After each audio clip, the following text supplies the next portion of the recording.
In this lesson, we will learn how to animate with constraints. Now, constraints are really neat. They allow us to lock down an object's transformations to be controlled by another object. And then what's also cool is that we can go ahead and set up multiple source objects that should influence the constrained object.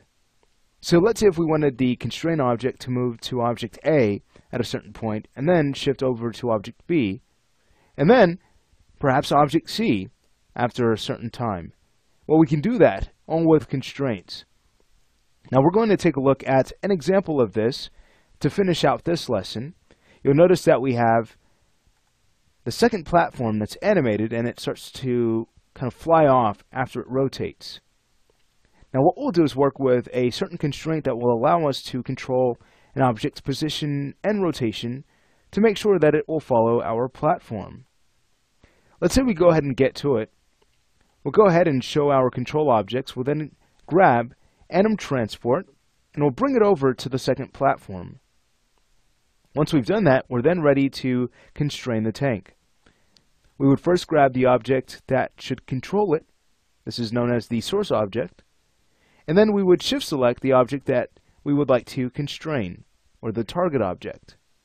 Now, we can go to our constrain menu, and then we'll head over to the parent constraint and go to the option box. Now, before I continue, I'd like to point out that we cover the constraints under the constrain menu set and depth in our reference library on the constrain menu. So if you'd like to learn more about these tools and creative ways they can be used, feel free to take a look at that course. I'll go ahead and jump back to the parent constraint option box. Let's go ahead and head over to Edit and choose Reset Settings. You'll notice that when we do that, Maintain Offset is on by default. Now this is great for this constraint because chances are you'll want to make sure that the object that you constrain will not shift to the source object's position and oftentimes orientation as well. So a lot of times you'll just want to keep the constraint object exactly where it's at before the constraint is applied, because what happens is if we turn off Maintain Offset and we click Apply, you can see how the constraint object will shift to the position and orientation of the object that we're constraining to. So in this case, that's a problem. Let's go ahead and press the Z key to undo back. What we'll now do is turn on Maintain Offset and then click Add. So take a look. Our constraint object will stay exactly where we've placed it. How cool. And watch this. We can now grab the platform and we can start to move it. Super cool. We could also start to rotate. But we cannot scale. There is a special constraint for that, and it's known as the scale constraint. Alright, sweet. So let's say we go ahead and do this. We'll go ahead and scrub and take a look at what happens in the animation now. Take a look. The treads, they start to move as the platform flies off. And that's simply due to how the tread system on the tank has been set up. It looks at the transformations of Anim Transport to determine how the tread should rotate. In this case, what we want to do is disable the tread system so that this rotation will not occur. So let's go ahead and set this up. We'll grab the outer controls on either side of the tank, and we'll go to the part of the animation just before the platform starts to rotate. So just before this movement initializes, we'll go ahead and make sure we turn off the tread system. Let's go to frame 25.